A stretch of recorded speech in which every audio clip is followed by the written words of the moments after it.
안보실 2차장 김현정입니다. 어제 정부의 한일 지소미아 종료는 많은 고민과 검토 끝에 국익에 따라 내린 결정이었습니다. 지소미아는 양국 간 고도의 신뢰 관계를 기초로 민감한 군사 정보를 교환하기 위한 것인데, 일본이 이미 한일 간의 기본적인 신뢰 관계를 훼손되었다고 하는 상황에서 우리로서는 지소미아를 유지할 명분이 상실되었습니다. 일본은 작년 우리 대법원의 판결이 1965년 청구권 협정과 위배되며, 따라서 우리가 국제법을 위반하였고 우리 정부가 대법원 판결을 시정하는 조치를 취할 것을 요구하면서 우리에게 부당한 경제 보복 조치를 취하였습니다. 다시 강조하지만 우리 정부는 1965년 청구권 협정을 부인한 적이 없습니다. 일괄되게 우리 정부는 일본 정부, 군 등 국가 권력이 관여한 반인도적 불법 행위는 1965년 청구권 협정으로 해결된 것으로 볼 수 없으며, 따라서 일제강점기 강제동원 피해자 개인의 손해배상 청구권은 여전히 살아있다는 입장을 취해왔습니다. 작년 대법원 판결은 이것을 확인한 것입니다. 일본 외무성 조약국장도 1991년 8월 27일 1965년 한일 청구권 협정으로 개인 청구권 자체가 소멸된 것이 아니라는 입장을 표명했습니다. 또한 2차 대전 중 사이베리아 억류되어 강제 노역을 당했던 일본인의 개인 청구권의 문제에 대해 일본 스스로도 일본 소련 간 공동선언에 따라 개인 청구권이 포기된 것이 아니라는 입장을 표명한 바 있습니다. 일본 정부는 우리 대법원 판결을 국제법 위반으로 규정하고 우리 정부가 이를 시정할 것을 요구하고 있지만, 이는 사법부의 독립성과 삼권 분립의 원칙을 무시하는 것으로서 정상적인 민주주의 국가에서는 사법부에 대한 정부의 간섭은 상상도 할 수 없는 것입니다. 그간 일본의 지도층은 기존 주장만을 반복하면서 대화에 전혀 진지하게 임하지 않은 채 우리가 국제법을 일방적으로 위반한 만큼 우리가 먼저 시정 조치를 취해야 한다고 하고 지속적으로 요구를 하기만 했습니다. 이에 대해 우리는 일측과 외교적으로 문제를 해결하기 위한 다양한 방안에 대해 열려 있다고 하면서 지속적으로 대화를 추진했습니다. 우리 정부는 7월 2번에 걸쳐 고위급 특사를 일본에 파견했고, 8월 초에는 우리 주일 대사가 일본 측 총리실 고위급을 통해서 협의를 시도했으나 결과는 변함이 없었습니다. 이건 터킹 포인트 없는 파트인데, 심지어 8월 15일 광복절에도 우리 고위급 인사가 일본을 방문을 했습니다. 그러나 결과는 똑같았습니다.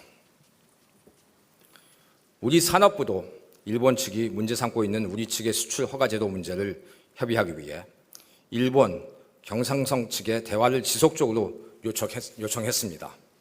7월 16일 산자부 경산성 담당 국장 간 협의 요청에 이어 7월 24일 WTO 일반 이사회에서의 수석 대표 간 1대1 대화 제안, 7월 27일 RCEP 장관 회담 제안 등 수차에 걸쳐 실무 협의를 제안했지만 일본은 이에 일절 응하지 않았습니다. 대통령의 8월 15일 광복절 경축사에서도 우리는 일본의 대화를 손길을 내밀었고, 심지어 경축사 발표 이전에 일측에 이러한 내용을 알려주기까지도 했습니다만 일측은 아무런 반응을 보이지 않았고 고맙다는 언급조차도 없었습니다. 8월 21일 베이징에서 개최된 한일 외교 장관 회담에서도 일측은 기존 입장만을 반복할 뿐 진지하게 대화에 임하지 않았습니다. 정부 차원의 노력만 있었던 것은 또 아닙니다. 국회 차원에서도 7월 31일부터 8월 1일간 한일의원연맹 소속 우리 측 의원들이 일본을 방문해서 일측 의원들과 협의를 해보았지만 우리 대표단이 현지에서 어떠한 대우를 받았는지에 대해서는 제가 지금 이 자리에서 설명 안 해도 여러분들이 다 잘 알고 계실 것입니다.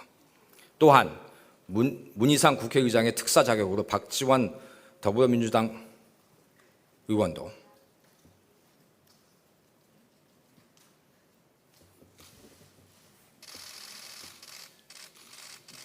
이건 좀 잘못된 것 같다. 박지원 의원도 8월 19일부터 20일간 일본을 방문해서 한일 갈등을 해결하기 위해 노력을 했지만 결과는 동일했습니다. 7월 17일 제가 외신 기자단을 대상으로 한일 문제에 대해 브리핑을 한 것을 잘 알고 계실 겁니다. 당시 저는 국내 언론의 비판이 있을 것임을 잘 알고 있으면서도 일본 국민들에게 직접 메시지를 전달하고자 메이지 유신을 성사시킨 조슈 사츠마 동맹까지 언급하면서 한일 간 미래지향적 협력 필요성을 강조했습니다.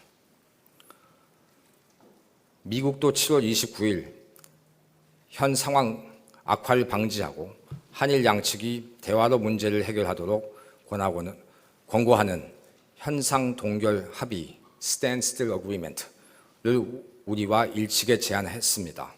우리 측은 이를 환영하고 일측과의 협의에 동의하였지만 일본은 미국의 이러한 제안마저도 거부하였음은 물론 이러한 제안에 존재하는 것을 부인했습니다. 앞서 설명드린 것처럼 우리로서는 진심으로 편견 없이 일본과 강제징용 문제를 외교적으로 해결하기 위해 모든 방안에 대해 긍정적으로 검토할 용의가 있었었고 이러한 입장을 일본 측에 전달했습니다. 그러나 이에 대한 일본 측의 대응은 단순한 거부를 넘어 우리의 국가적 자존심까지 훼손할 정도의 무시로 일관했고 외교적 결례를 범했습니다. 한편 정부는 이번 한일 갈등 문제를 비롯하여 한일 지소미아 문제에 대한 검토 과정에서 미국과는 수시로 소통을 했고 특히 양국 NSC 간에는 매우 긴밀하게 협의를 했습니다. 정부는 이번 결정이 한미 동맹의 약화가 아니라 오히려 한미 동맹 관계를 한 단계 업그레이드 시켜 지금보다 더욱 굳건한 한미 동맹 관계가 될 수 있도록 노력해 나갈 것입니다.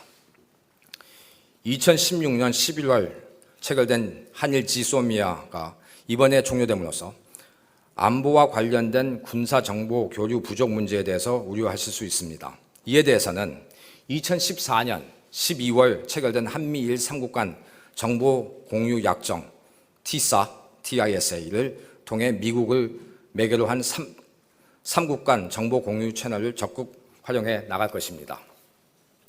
아울러 정부는 앞으로 국방 예산 증액, 군 정찰 위성 등 전략 자산 확충을 통한 우리의 안보 역량 강화를 적극 추진해 나갈 것입니다. 국민 여러분께서도 이번 일본의 우리에 대한 경제 보복 조치를 보시면서 우리가 스스로 핵심 부품 소재에 대한 자립도를 높이지 않으면 언제든지 외부로 인해 우리 경제가 위험에 노출될 수 있다는 사실을 확인했을 것입니다. 안보도 마찬가지입니다. 현재 국제 정세는 불과 몇 년 전과는 확연히 다른 환경이라고 할 수 있습니다. 자주주의가 쇠퇴하고 자국 우선주의 만연하고 있습니다. 이런 상황에서 우리 스스로를 지켜낼 수 있을 정도의 국방력을 갖춰야만 안보 위험에 노출될 가능성을 예방할 수 있습니다. 당당하고 주도적으로 우리가 안보 역량을 강화해 나간다면 이는 미국이 희망하는 동맹국의 안보 기여 증대에도 부합할 것이고 종국적으로는 한미 동맹의 강화로 이어질 것입니다. 이상입니다. 감사합니다.